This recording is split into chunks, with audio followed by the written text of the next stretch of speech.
اللہ رب العزت نے نبی پاک صلی اللہ علیہ وسلم کو جو معراج فرمائی، اس کے بارے میں اہل سنت والجماعت کا جو نظریہ ہے پہلے آپ وہ سماعت فرمائیں کہ علماء نے اس کی جو تعریف کی ہے وہ فرماتے ہیں ذهب الجمهور من المحدثین والمفسرین والمتکلمین والفقہاء، جمہور علماء جو ہے محدثین میں، مفسرین میں، متکلمین میں اور فقہاء، تو وہ کیا نظریہ رکھتے ہیں، ان کا نظریہ کیا، یعنی امت کا کیا نظریہ ہے؟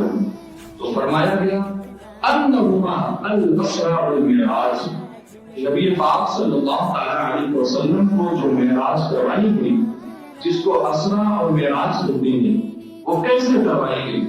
تو فرمایا فی لیلۃ واحدۃ، یعنی یہ ایک ہی رات کا واقعہ ہے، فی یقظۃ، جاگتے ہوئے، ولا فی منام، یہ سونے کا معاملہ نہیں تھا، یہ خواب کا معاملہ نہیں تھا، مع الروح والجسد، یعنی جسم اور روح دونوں کو۔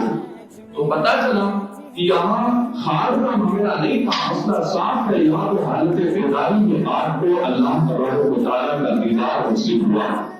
اب دیکھیں اس پر جو فیصلہ کوئی بات ہے وہ یہ ہے، یہاں پر بعض لوگ آ کر بھٹک بھی جاتے ہیں، تو فیصلہ کوئی بات یہ ہے کہ وہ نبی کریم صلی اللہ علیہ وسلم، صرف یہ نہیں کہ نبی کریم صلی اللہ علیہ وسلم کو حالت بیداری میں، نبی کریم صلی اللہ علیہ وسلم کو رات میں معراج عطا ہوئی جس روح کے ساتھ، بلکہ فیصلہ کو بات یہ ہے کہ آپ صلی اللہ علیہ وسلم کو فرمایا گیا انہ رأى ربہ، اس رات میں معراج کی حقیقت یہ ہے کہ آپ نے اپنے رب کا دیدار کیا ہے۔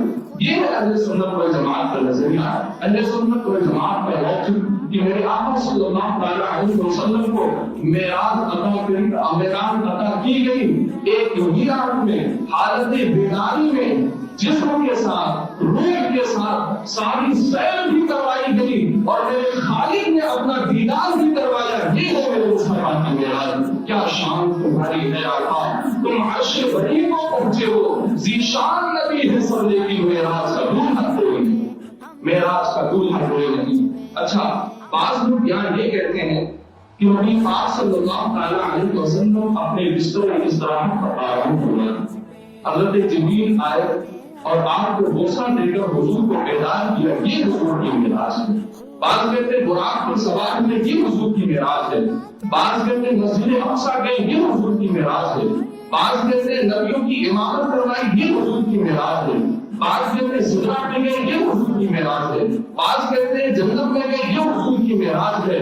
میں کہتا ہوں بھائی یہ معراج نہیں ہے، یہ سفر معراج ہے، اس کو معراج نہیں کہتے، اس کو سفر معراج کہتے ہیں۔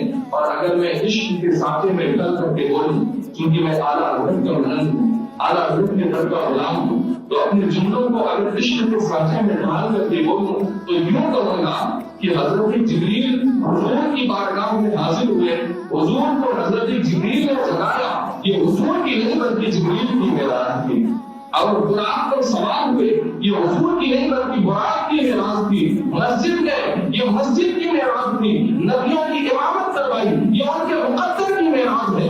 آسمانوں کی سیر کی، یہ آسمانوں کے لیے معراج ہے۔ اور سدرہ پہ گئے، یہ سدرہ کے لیے معراج ہے۔ پھر نبی کی معراج کیا ہے؟ نبی کی معراج یہ ہے کہ آپ نے اپنے ماتھے کے نگاہوں سے اپنے رب کا دیدار کیا، یہ ہے آپ کی معراج، یہ ہے نبی صلی اللہ علیہ وسلم کی معراج۔ میرے عزیزوں، اب یہاں پر منکرین معراج کے دو گروہ نکل کر کے آتے ہیں، جبکہ اللہ رب العزت نے قرآن مقدس کے اندر ارشاد فرمایا سبحان الذی اسری بعبدہ لیلا من المسجد الحرام الی المسجد الاقصی، یعنی پاک ہے وہ ذات جو اپنے بندے محمد مصطفیٰ صلی اللہ علیہ وسلم کو لے گئی رات رات مسجد حرام سے مسجد اقصی تک۔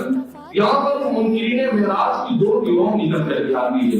ایک تو سینے سے معراج کا انکار کرتا ہے، وہ تو خدا ہوا کرتی ہے، تو ایک سینے سے انکار کرتا ہے، دوسرا یہ کہتا ہے کہ ہاں ہم معراج کو مانتے ہیں لیکن جسمانی معراج کو نہیں مانتے، ہم روحانی معراج کو مانتے ہیں، یعنی حالت خواب میں نبی صلی اللہ علیہ علیہ وسلم کو معراج عطا کی گئی، جسمانی معراج کے قائل نہیں تھے، لیکن الحمدللہ اہل سنت و جماعت کا عقیدہ یہ تھے اور کوئی غیر کا تم سے میرا ہو بھلا جب نہ خدا کی چھپا تم پہ یہ اہل سنت و جماعت کا عقیدہ، اہل سنت و جماعت کا عقیدہ، اور یہ بالکل نہیں ہے بلکہ اس کو قرآن مقدسہ کی اسی آیت کریمہ سے اخذ کیا گیا۔ اللہ نے کیا فرمایا؟ سبحان الذی اسریٰ۔ یوں تو عالم بیداری میں جسمانی معراج شریف پر بے شمار دلائل موجود ہیں، ہمارے علماء کہتے ہوتے ہیں، لیکن اسی آیت کریمہ سے چند نقطے میں بیان کر رہا ہوں جس کو آپ نوٹ کریں گے تو انشاءاللہ آپ کے ذہن میں بات سمجھ میں آئے گی۔ تو میں یوں کہوں گا should be note this point, یعنی اس پوائنٹ کو نوٹ کریں۔ اللہ نے کیا فرمایا قرآن مقدس کے اندر؟ اللہ تبارک و تعالیٰ نے ارشاد فرمایا اسریٰ بعبدہ۔ لفظ عبد یہ قرآن شریف میں، حدیث شریف میں اور عربی بول میں صرف روح کے لیے نہیں بولا جاتا، یا صرف جسم کے لیے نہیں بولا جاتا، بلکہ جسم اور روح دونوں کے مجموعے کے لیے بولا جاتا ہے۔ جسم اور روح دونوں کے مجموعے کو عبد کہتے ہیں۔ تو قرآن کے اندر لفظ عبد کا استعمال کرنا ہی اس بات کی دلیل ہے کہ آپ کو جسمانی معراج عطا کی گئی۔ اور حدیث پاک میں ہے کہ حضور علیہ السلام کی بارگاہ میں براق کی سواری پیش کی گئی اور آپ براق پر تشریف فرما ہو کر اللہ رب العزت نے ملاقات کے لیے گئے۔ تو براق کی سواری کا آنا، براق کا آنا اور حضور علیہ السلام